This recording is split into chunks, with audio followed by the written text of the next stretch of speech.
y miembro de la Asociación Argentina de Juicios por Jurados. Buenas tardes a todos, muchas gracias por permanecer con nosotros acá. Es la última conferencia, un solo panelista, y viene desde muy lejos y tiene para contarnos todo otro mundo que es el de el juicio por jurados en el mundo asiático. El doctor Hiroshi Fukurai es PhD y profesor de sociología y estudios jurídicos de la Universidad de California. Tiene experiencia en temas de participación ciudadana en sistemas de justicia, principalmente juicio por jurados, derecho internacional, política, raza y desigualdad, movimientos sociales, justicia ambiental, conocimiento indígena y sobre todo ha trabajado en métodos cuantitativos avanzados. El doctor integra la Sociedad de Ley y Leyes, es integrante también y socio fundador de la Asociación Asiática de Ley y Sociedad, y en este momento está aquí en su carácter también de presidente. Cumple con este cargo desde el año 2018, cuando fue seleccionado por los socios de la sociedad, hasta el año 2020. Forma parte también de la junta editorial de la Asociación Asiática de Ley y Sociedad, y es parte del consejo editorial de la revista de Asian Journal of Law and Society de Cambridge University Press. Tiene más de 100 publicaciones, muchísimos libros y investigaciones en varios países de Asia, además de en Japón, de donde él es oriundo. Así que un gusto tenerlo por aquí. Thank you, Sydney, for a very generous introduction. I appreciate that. I'm sure you must be tired. But I will speak about 30 minutes. And then I was told that the 15 minutes will be reserved for Q&A. And I actually prepared for a 45 minutes talk, so I will talk either fast, so I may skip some of the slides, so I can finish in 30 minutes, so that we have ample time for questions. Okay?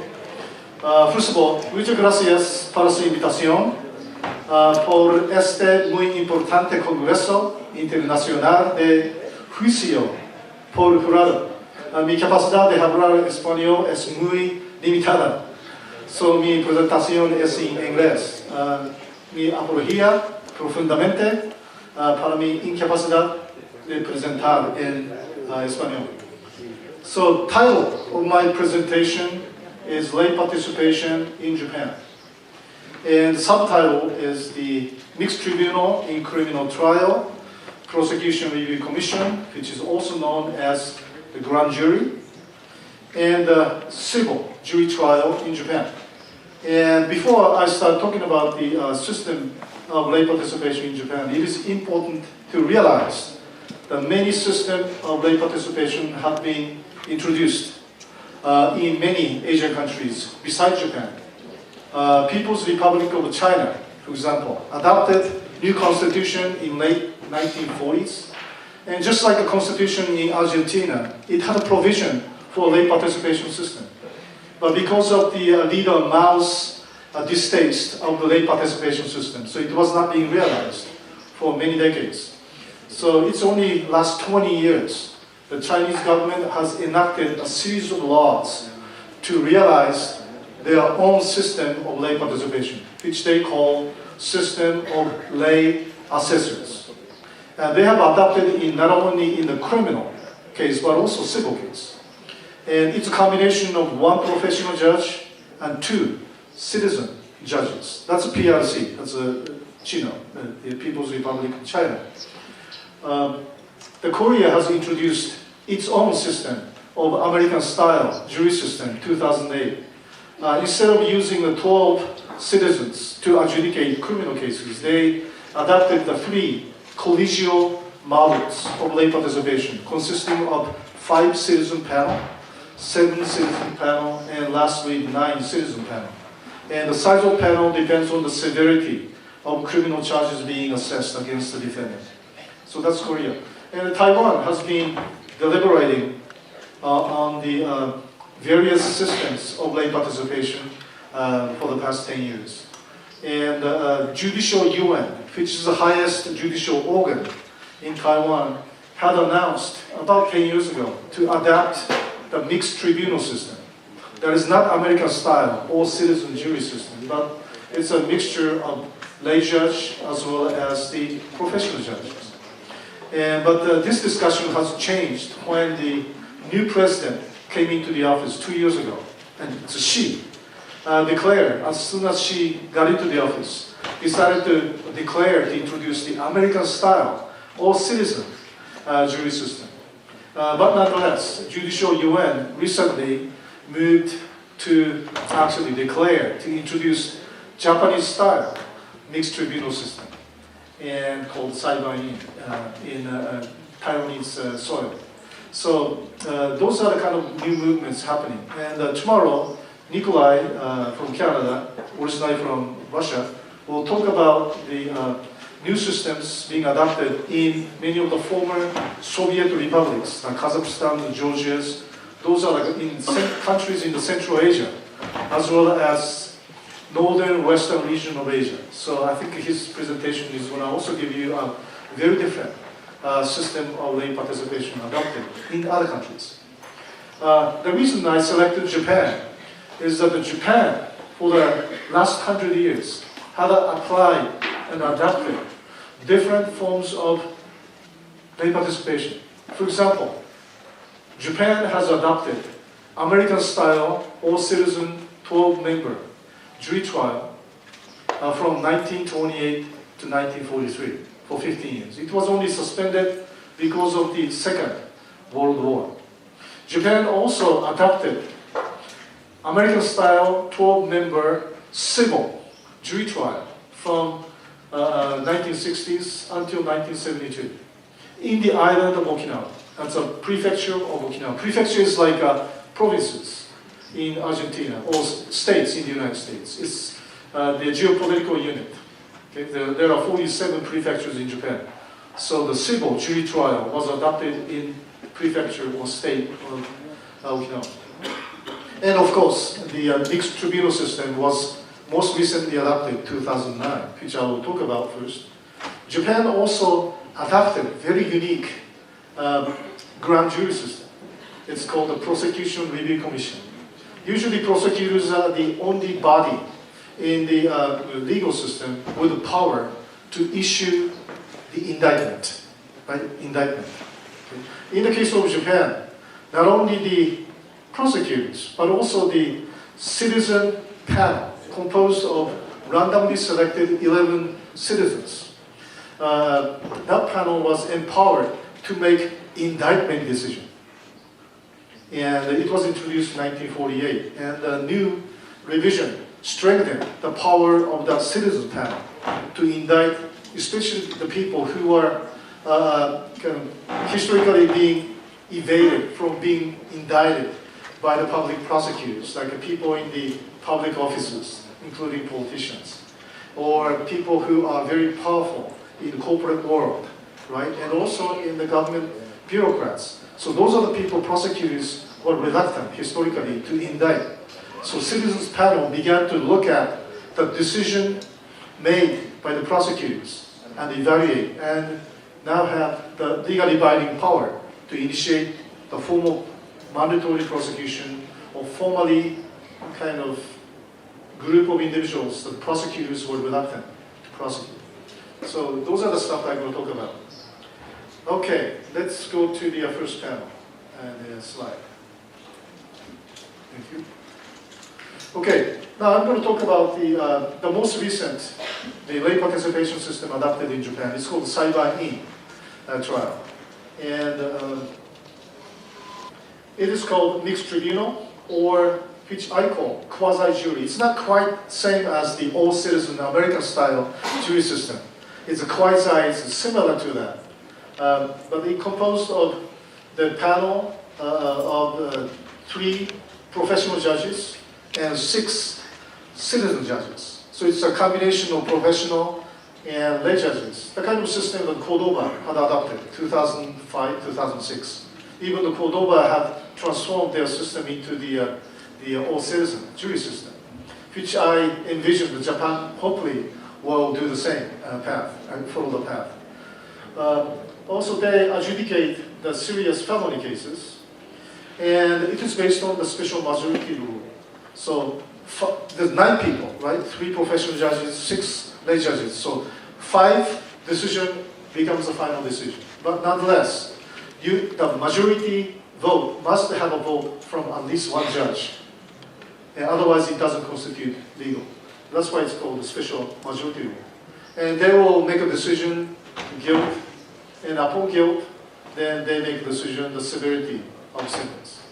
And so everyone is eligible as long as you are 20 years of age. And your names in the voter rolls, okay, were used to select the potential candidates for the lay judges. And since it was adopted in 2009, this year is the 10th anniversary. And actually the裁判員Act, this law, was passed in May. So this is exactly the 10th anniversary of this system. And if you look at the picture, and you see 9 people sitting in the back, right? And in the middle, people with 1 designated on the head. Those are the professional judges sitting in the center of the bench. And then you have half of the people, lay judges on the left and right side. Then you have 4 designated for public prosecutors, and 5 is the defense attorney. And so that's how the Japanese court look like if you go to Japanese court. And let's see. So I have a most recent statistics. And numbers are based upon the report from 2009 from the quasi-jury was being adopted until 2018. And, but I have a most recent statistics that is by the end of February of this year. And almost 12,000 defendants were being tried by this quasi-jury system. It's a lot of number of people. And also the little less than 70,000 jurors served in those trials. And you will see 22,000 alternates because each裁判員trial, usually you have 2 alternates. In case that there are 2 people get sick, right? Then those people can be replaced by the people who are chosen as alternate. And so that you don't have to start from the scratch, the trial. So together, you have more than 90,000 Japanese people served as jurors over the period of 10 years. It's a lot of number.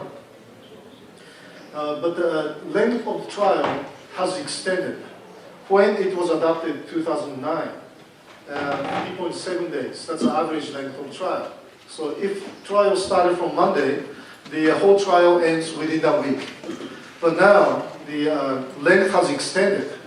And last year, it was beyond 10 days. In other words, it started on Monday, then it ends in the following day, the following week, toward the end of that weekdays.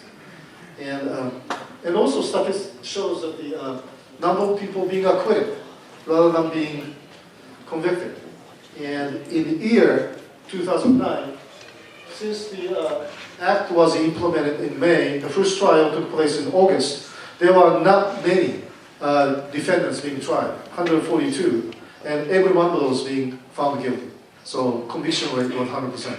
But if you go through from 2010 to 2018, and especially like 2017, the conviction rate fell below 98%.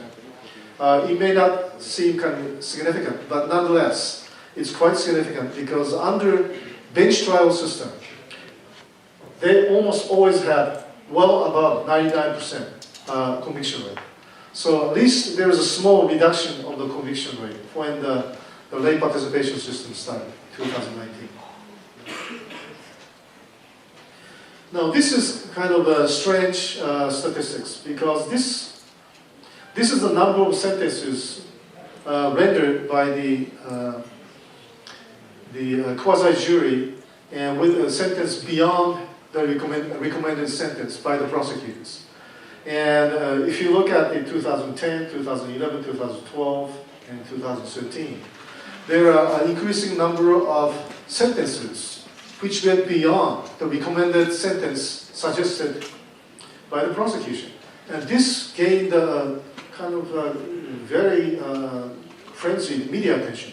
In other way of saying, all of a sudden, the docile, very subservient Japanese jurors, right, now began to act on their own beyond the recommendation of the prosecutors. So when 19 cases with the sentences beyond the recommendation of prosecutors, the Japanese judicial body reacted and then began to began to provide reports. And even 2013, the 3 death sentences rendered by quasi-jury was reversed by the Tokyo High Court, and it was commuted to life sentence. And 2014, that's when the victim statement, that is the families of victims were allowed to make statements while the trial was going on. Okay? And then it began to collude the content of deliberations. Like the jurors began to talk about the sentences before they are deciding on whether we should convict the defendant. So the Supreme Court gave the directive, you have to have a bifurcated system. First, you have to concentrate on the conviction phase. Then, upon the conviction of the defendant, then you have to deliberate on the sentence. So that was the 2014. And afterwards, the number of sentences that went beyond the prosecutor's recommendation declined. So that was kind of interesting statistics. Okay, this is the jury candidates. We have long and very detailed statistics who become jurors. So I have a number of very interesting graphs.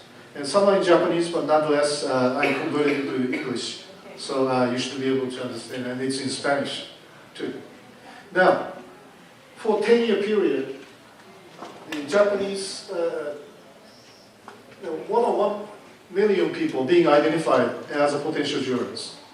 And those are the people that the court sent the jury summons to appear at the courthouse. Not everybody of the 1 million people appeared at the courthouse. Only a little more than 300,000 appeared in the courthouse for the period of 10 years. That is 28% appearance rate. And it is kind of declining. And when the jury, the system in Japan started in 2009, you have 40% response rate. That is 2 out of 5 people received the request to appear at the courthouse, appeared, right? And for jury selection. But began to decline. 2013, it below 30%, and last year, it's near 22%. In other words, 1 out of 5 people who received the request to appear at the courthouse actually appeared. And this percentage is declining. That's something that the many people in the judiciary are concerned about. Also, deliberation had extended. In 2009, only 6 hours deliberation, right? Before they make a decision whether the person is guilty or not. Also, upon guilty, then decide on sentence. And so, if you started from 9 o'clock in the morning, the whole deliberation ended in a single day. But now, 2019, even this year, it extended 13 hours. So it's like at least like a 2-day deliberation. So you have to stay in the courthouse and you have to deliberate. It's more than almost twice as much than what you have. And also, this is the social composition, socio-economic composition of the jurors. And I dissected by the jury composition by the trials which lasted less than 3 years, and that's here, and less than 5 days, less than 10 days, and 11 days or more. And you have for employment people here. That's about half, I would say. And self-employed, and this is part-time employee. And together you have like a 70 to 75% of people who actually have jobs, at least they serve as employee in corporation or public sectors, right? Then you have, let's see, the homemakers. And there are many Japanese males who work as a home husband, homemakers. And they have less than 1% students. And the previous presenter talked about the renegade students. But you see a very small number of students actually serving in the jury. But you have unemployed people. Those are pensioners who receive Social Security. And many of them In Japan, still the austerity plan is being imposed, but still it has a decent social security system. And so many people with social security actually can survive. And you receive about close to $100 per day serving as a juror, so it's a really good income. So many pensioners actually actively participate. And so this is the Japanese census. This is the general populations. And people who are fully employed, well, only 40%. And self-employment is 7%, and part-timers are 14%. It's about a little over 60%. But if you look at the actual composition of people served, you have more representation. And also the people who are homemakers, right? You have almost, let's see, so 15%. But if you look at the people who are in the jury pool, they were less than 10%. So, students compose 2%. They were less than 1% in actual jury. And pensioners compose only 4%, but they constitute twice as many, like 7 to 8%. So in other words, the people who are young, like students, are excluded or self-exclude themselves, as well as the people who work domestically and as the homemaker, like wife and husband, they were excluded. So that's the composition of the Japanese jurors. This is the gender composition. Japan doesn't have the equal racial parity like you do in Argentina, which I think is a great system. I think Japanese should have the same kind of system, but nonetheless, if you look at the bottom, it will give you, excuse me, the, sorry about that. This is census, right? And you have more women in Japan, from even 20 to 40.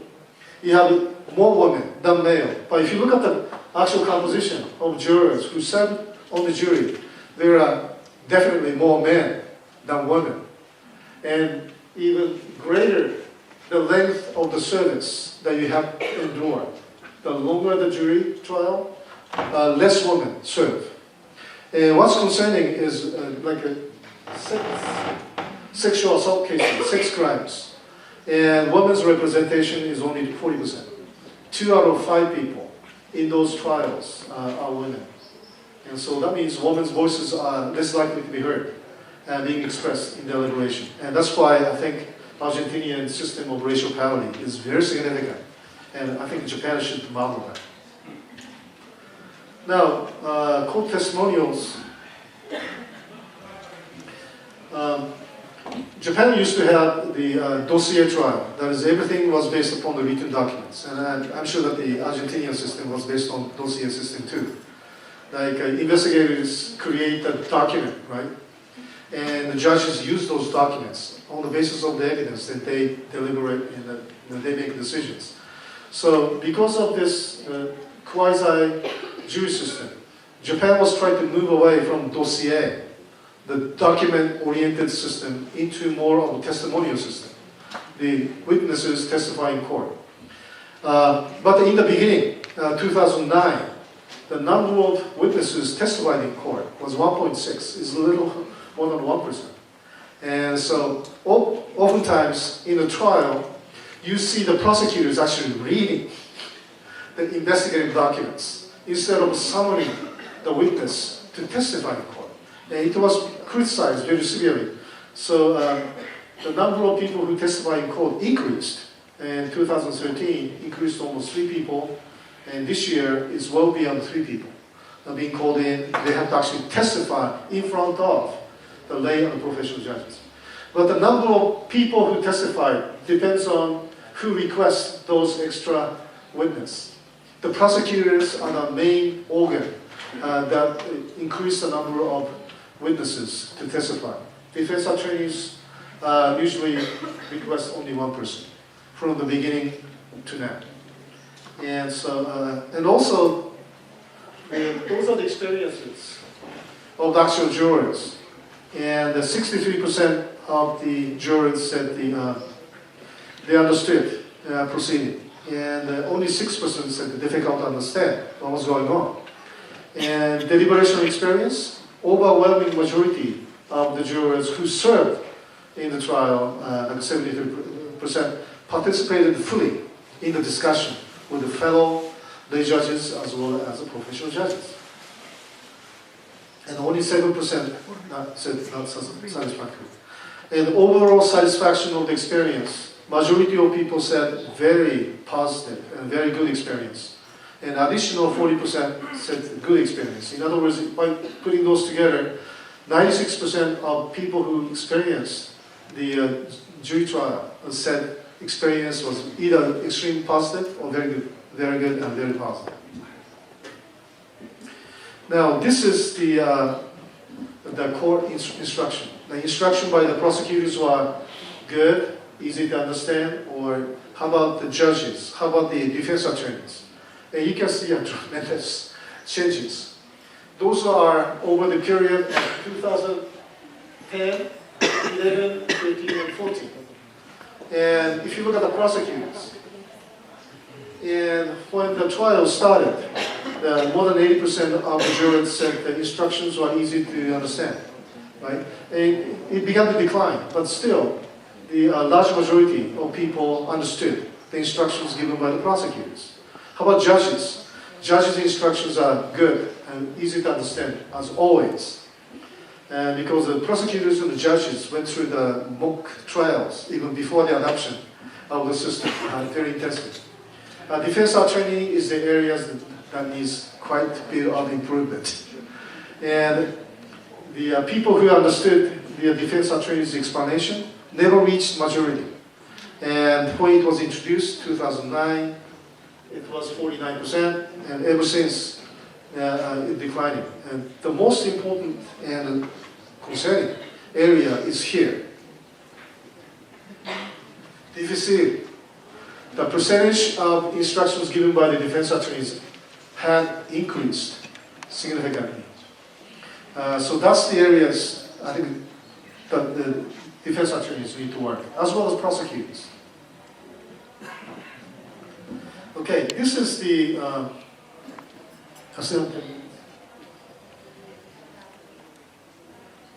2 minutes?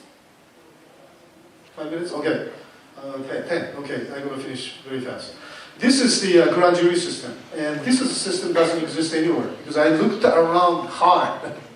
And so this is called the Prosecution Review Commission.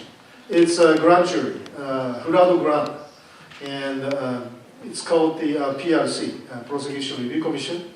That's a citizen review of prosecutorial decision. It was adopted in 1948, and it was revised 2009, at the same time that the quasi-jury system was introduced. And there are many grassroots organizations supported the creation of this system. And one most prominent person who directly contributed to the introduction of this grand jury system is by the name of Thomas Blakemore. He's quite unique. He's an American attorney. He was a graduate of the University of Oklahoma Law School. So he certified American lawyer. And he also had scholarship to study abroad at the University of Tokyo in 1930s, before the beginning of the Second World War. And he studied law, and he's one of the very few people who actually took Japanese bar exam. Passing rate is like 1 or 2%. And he took that in Japanese. He passed it. And then he returned to the United States. And then Japan attacked the Pearl Harbor. And they had Second World War. And Japan lost 1945. He came back to Japan as a member of legal team of the Allied forces that occupied Japan. And he knew about the tremendous overbearing power of prosecutor. Japanese prosecutor single-handedly indict people who spoke against the policy of the Japanese imperial programs and detain them, prosecute them, interrogate them, torture them, oftentimes they kill them. So that's the power of the prosecutor. So he knew about it because he studied law. He studied Japanese legal system.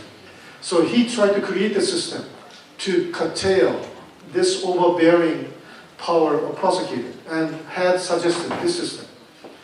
And he found the abuse of prosecutorial power is not the power to indict people, but the power not to indict people, especially people who have political power, economic power, and in society. So as I said, prosecutors were reluctant to indict politicians, government bureaucrats, and economic elites.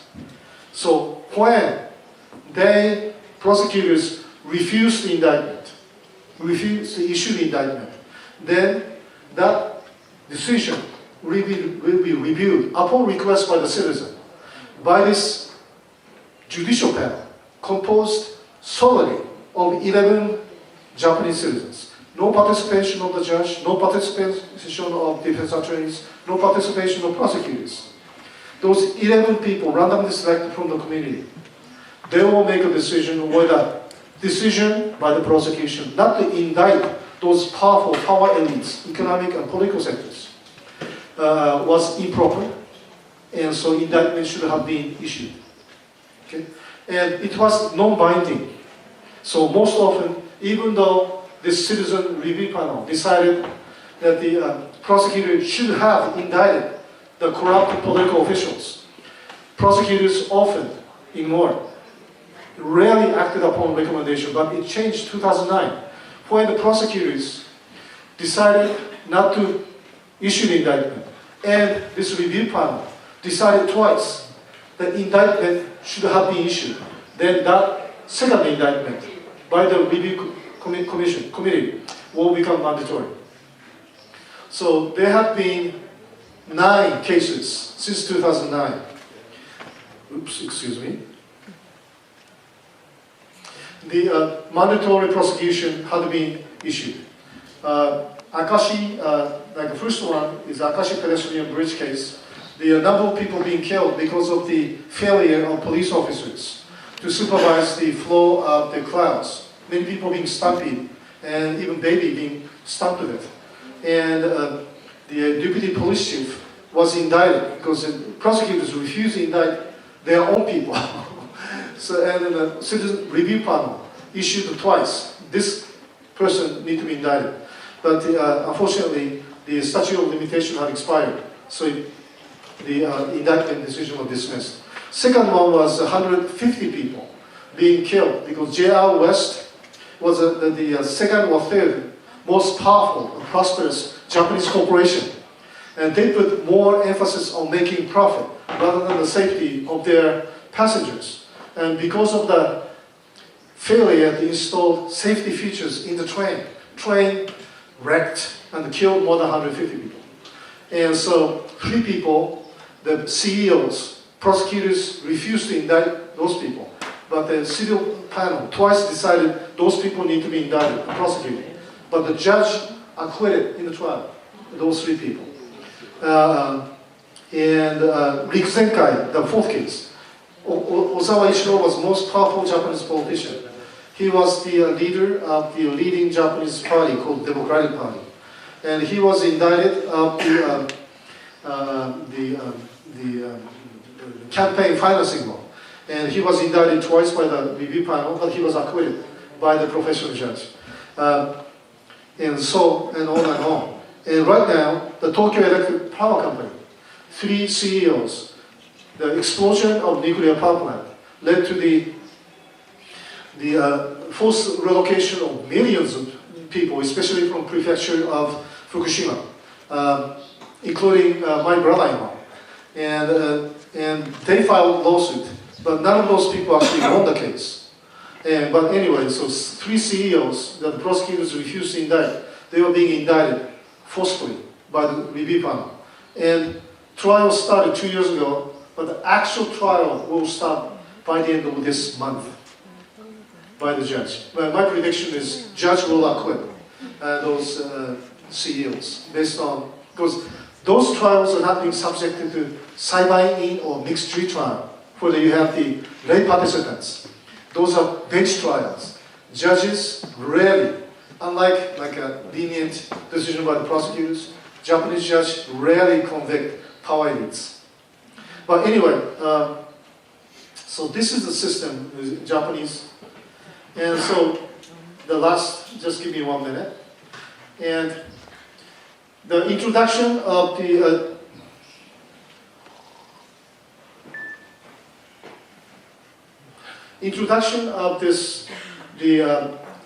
mixed tribunal was a result of the collaboration of many grassroots organizations, as well as Japanese Bar Association, as well as like,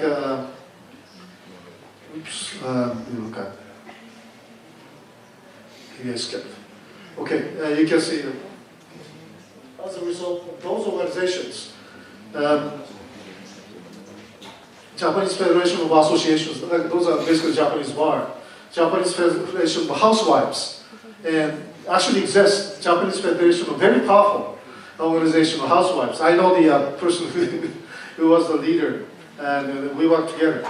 And Association to Protect Crime Victims, Japan Trade Union Confederation, the most powerful unions, backed the introduction of lay participation system, as well as council to bring back jury trial, and many others. Those are the members of the one of the most powerful grassroots organizations called Research Group on Jury Trial. And you have 6 prominent members, 2 of them unfortunately being passed away, and I'm also the member of more than 2 decades. You can see a lot of the pictures, creating and giving lecture, and many others. And this is as Andres Hachif and his group had published many books, and Research Group on Jury Trial did exactly the same thing. And we published many books to try to talk about the importance of lay participation in Japan, in Japanese. And this is one of the most recent books. More than 30 people around the globe chipped in their ideas why lay participation is very important, especially in Japan. And our objective is to bring back the civil jury trial. Not only the criminal jury trial, but bring back the civil jury trial, which operated in Okinawa Prefecture from 1960s to 1972. And then as you see, among the 30 people, you have the prominent scholar from Argentina. Here, chapter 14 was written by Andres Hafuch. He contributed the article using the jury to spread democratic reform in Argentina and beyond, which I translated. And it should appear as one of the chapters in the book. And many people contributed from the United States, Europe, as well as Argentina and other places. Thank you.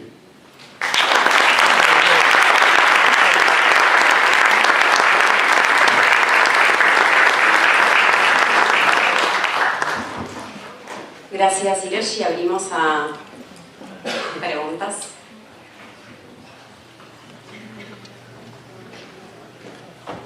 ¿Le alcanza alguien, por favor, un micrófono por allá?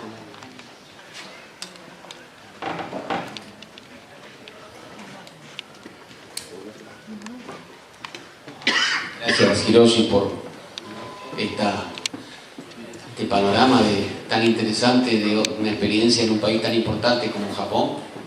Yo te quiero hacer 2 preguntas. La primera, ¿por qué considerás que siempre en Japón hubo un 99% de condena? ¿Cuál es la razón? Y si en algún punto las cortes japonesas son una visión extendida de lo que piensa la sociedad, por un lado. La otra, preguntarte si el jurado civil que vos estás pensando que existe en Japón para controlar a las corporaciones debería ser también como el Saiban Inseido, o tiene que ser un jurado del estilo americano, es decir, del estilo nuestro, de 12 jurados.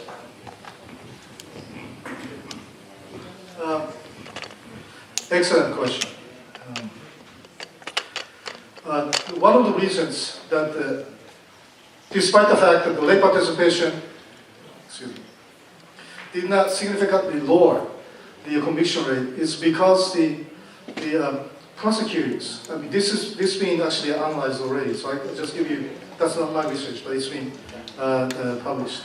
The Japanese prosecutors bring to the Japanese the quasi-jury trial only of cases they know they can assure the conviction. And so even some case before the 2009, and one of the research done by the American scholar said the number of indictments issued by Japanese prosecutors actually reduced. Not because there are less crimes. Of course, there was some gradual reduction of crimes being committed, but rather prosecutors before 2009, the Japanese judges are uncritical of evidence, including concocted and forced confession. Right? But the jurors will be critical of the confessions in which the defendants themselves actually refuted, right? They were actually under duress psychologically and physically. So they are forced to make a confession. It happened many times. And so that's one reason. Another way of saying, so prosecutors reclassify the case in a way that they bring the case before the jury, only those they are sure that the conviction will be reached. And because, do you remember I said the Japanese prosecutors are very powerful before the end of the Second War, right? That's one of the reasons this Japanese, American legal, what's his name? Excuse me. Thomas Wakeman, excuse me. Was suggesting that you have to have some panel to curtail and try to check the power of basically abuse of prosecution. But even though there was a 99% conviction of indicted cases, even before the end of the Second World War, there were 494 jury trials. If you look at it. Japan operated criminal American-style jury system with the 12 the citizens being randomly selected from the community. It's more of symbolic because for a 15-year period, you only had 484 jury trials. That means the average of about 30 jury trials. That means you only have one or two, if not three, jury trials per month, right? And so even in those cases, prosecutors are sure that they will get the conviction. But 17% of those cases resulted in acquittal. That means 1 out of 6 cases brought by the ever-powerful prosecution still resulted in acquittal. They could only achieve 83% conviction rate. So that's the kind of power that people have to check the power of the prosecutors, power of the government. So I would probably predict if we have the criminal jury system, because it's only been suspended, the law still exists. So if it's now being resurrected, and then I'm pretty certain the acquittal rate will rise, definitely. And the second one, civil jury. And if you look at, let's see, there were 4 civil jury trials in Okinawa from 1964 to 1972.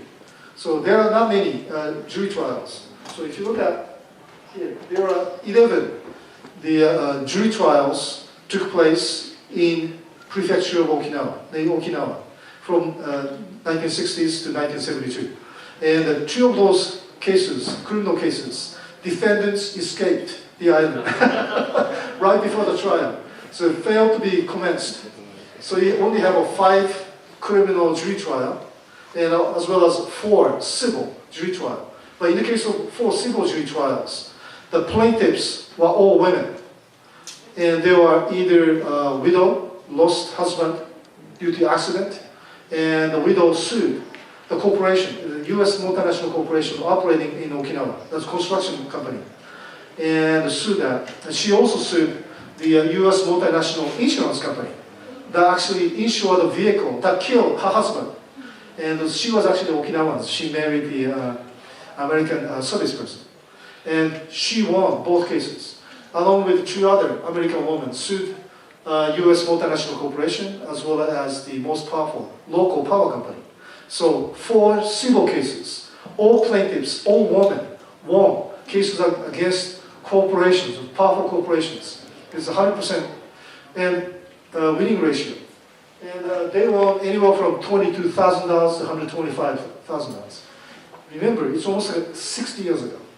It's all $125,000, like $1 million in today's the equivalent currency conversion.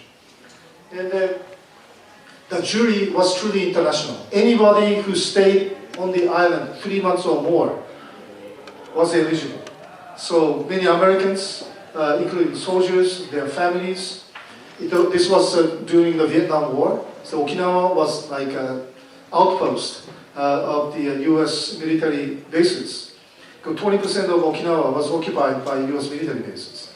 And also Okinawans, also Filipinos, there are many Filipinos work in military bases. And I found there are many Arab merchants and business people operating. And if you look at actual names, there are the Arabic names there. And they're also traders. They work in a trade company. And they all served in the jury.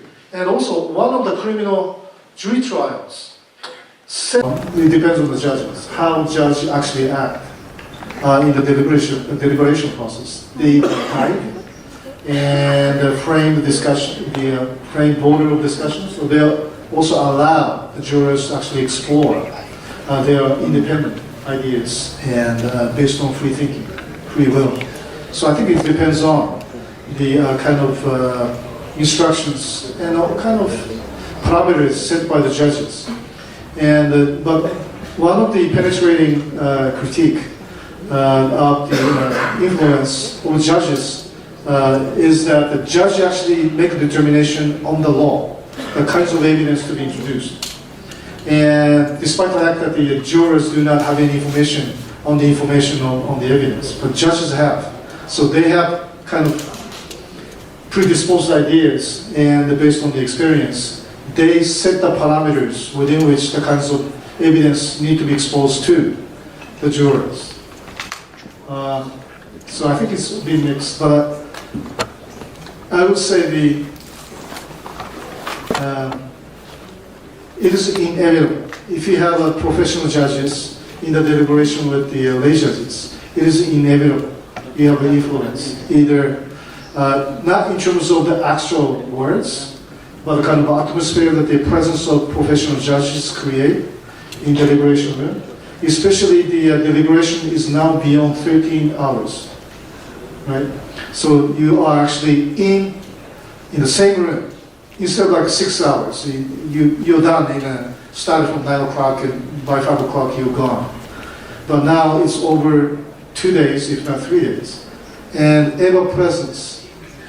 The presence of professional judges in the same room definitely influence psychologically the way the lay judges perceive the kinds of power structures that exist without speaking even word, I think. So I prefer the like Argentinian style, not Colombo style of the system, but Argentinian style, all citizen jury system. I think that's the best way. And also using the gender parity, that's quite important. And also jurado indígena, right? The parity on the basis of indigeneity, because we have many indigenous people living in Argentina. And so their voices need to be also incorporated. And I have written a book called Affirmative Action in Jury Selection. And it's been sold quite well, because I used that in my class too. So it's sold close to 2,000 copies. So I talked about use of quotas to increase the diversity in terms of gender, in terms of the race, ethnicity, and very important components, right? But unfortunately, and as Sherry said, there are too many baggages. The Constitution, the Japanese, U.S. Supreme Court would not allow the use of quota to increase the diversity of the jury. But Argentina doesn't have that. So I think it's very quite unique. And I think that can be mirrored in jurisdictions like Japan, right? There are more women in Japan, but if you look at the actual content of jury composition, there are more men. And longer the trials, more men actually being included in the trial. It's not fair. And I think Argentina has succeeded in establishing a very equitable system of lay participation. But one thing I want to say is, and this is based on my observations, it has been always a pushback. I know because we are one of the strong proponents to introduce the lay participation system in Japan, working with other grassroots organizations, progressive groups. But ever since 2009 happened, there have been a strong criticism by the scholars, by lawyers, by the media, and especially Prosecution Review Commission have been under attack by the politicians and the business people, and openly, because they have been actually targeted by the Prosecution Review Commission.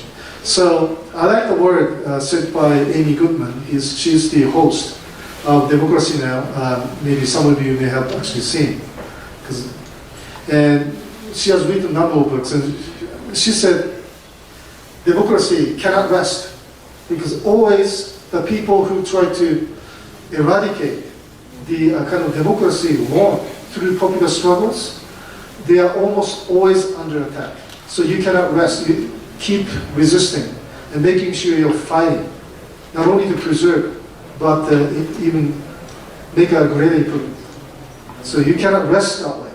And that's we know as a group, of the research group in jury trial, because we have seen it. Even our own group began to turn, and they began to create a schism. And so once powerful, this grassroots organization had been split into two.